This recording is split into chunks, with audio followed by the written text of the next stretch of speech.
I can't say that every Yu-Gi-Oh player was incredibly surprised by Kaiba Collection actually having real value in it, but it definitely goes to show that you shouldn't underestimate Konami because they don't give you a lot of details on a product. So, what is up, everybody? MCool40 here, and I must say, I am very impressed, Konami.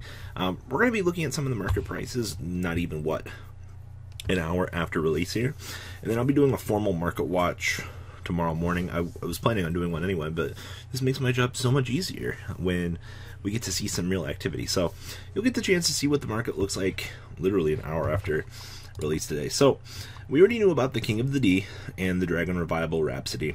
This isn't really anything too special.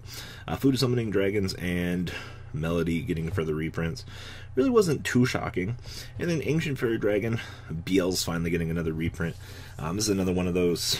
BL's has needed a formal reprint for a very, very long time, and I can't say I'm surprised that they dropped it in here, of all places. ABC Dragon Buster looking like it is getting a secret printing.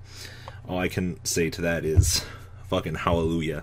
You know, he's also needed something other than his, pasty ass Ultra Self, so kind of nice to see that. XYZ Cannon also getting its alternate art. We'll talk about Destruction Dragon and Loop of Destruction in a second. Both cards are very interesting. Card of Demise, Delinquent Duo, Lullaby, Raigeki getting further reprints. Definitely Raigeki needed something. Every Raigeki has been literally $20 for the longest time now. And I've been talking about format staples being this absurdity that if you're being a new player entering into the game, you know, you have to go through literal hoops, and it really sucks being a new player wanting to play Yu-Gi-Oh now, because there's not really much you can do about entry-level prices, because they're just going to bend you over on the table and literally ruin your day. You know, when Desires was expensive, you know, people complained, but now hopefully Raigeki as an entry-level card should be good. Delinquent Duo getting a reprint.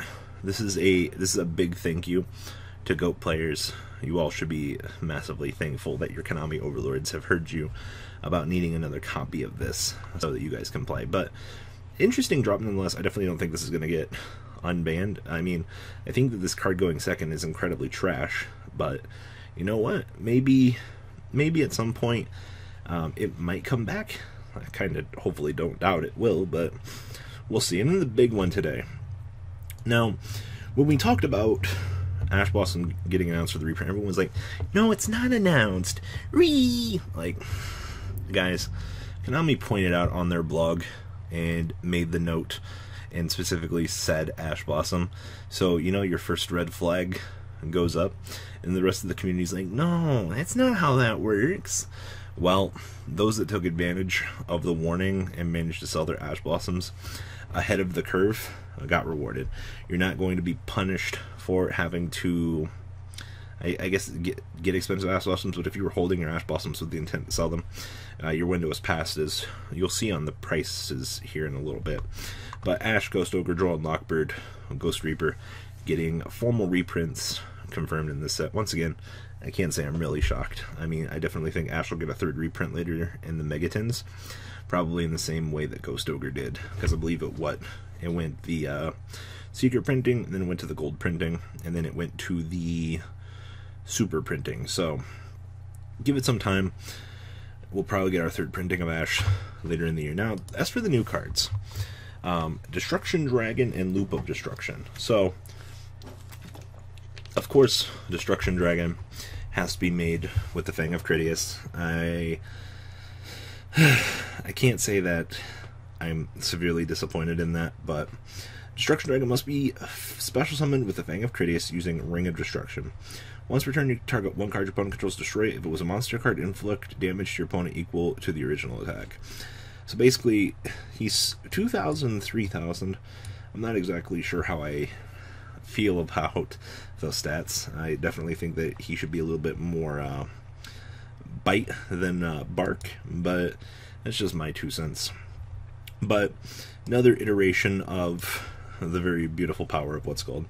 In Loop of Destruction, this card's name becomes Ring of Destruction while in the field, so there you go, you can meet your requirements for the Fang of Critias. Once per turn, if a monster or monsters on the field is destroyed by card effect, except during damage step, target one face-up monster on the field, destroy it, and if you do, each player takes question mark damage.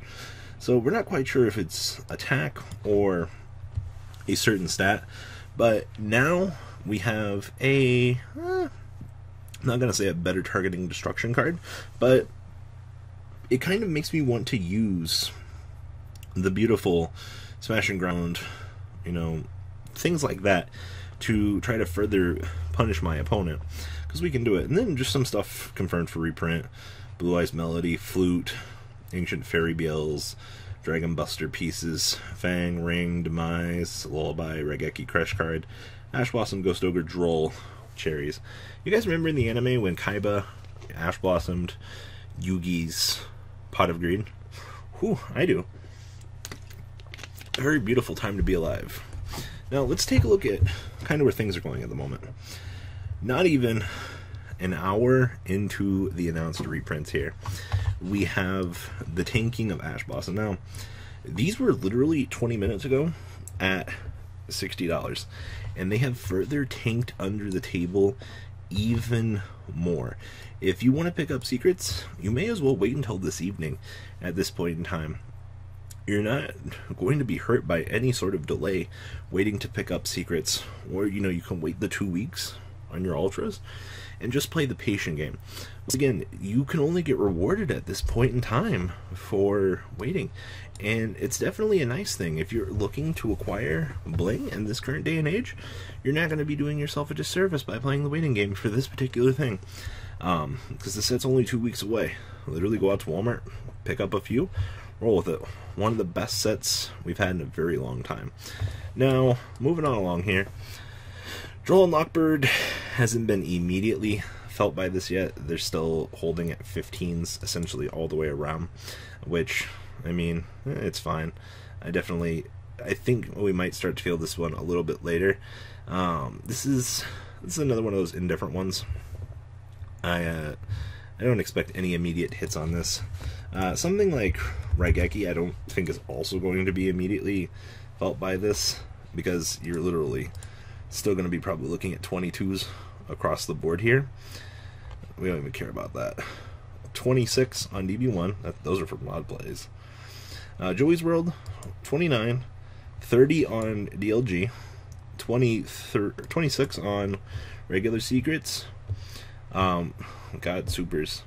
Looking at 24 on gold, and the rare coming in at 25. Yeah, it doesn't look like any Raigeki. Starfoil coming in at 24. Yeah, no Raigeki has felt this pressure change. I definitely don't think it's going to. Ghost Ogre, yeah, supers felt a small hit coming off of their market price of $12.68. They're going back down to 11. Not a major cutoff per se, but whew, still, it's $2. Give it until the morning. We'll see where prices settle in the AM through the night when more people get off of work and hear about the initial reprints. Secret is still holding at 30s. Gold sitting at 17s, and Ultimates still sitting at 62. Ultis aren't going to even be affected by this because they're considered highest rarity. Card Demise, whew, still sitting at 24 bucks. This is another one of those I don't think is going to feel the initial stun of this. And then Delinquent Duo, near mint, 18 bucks for Spell Ruler.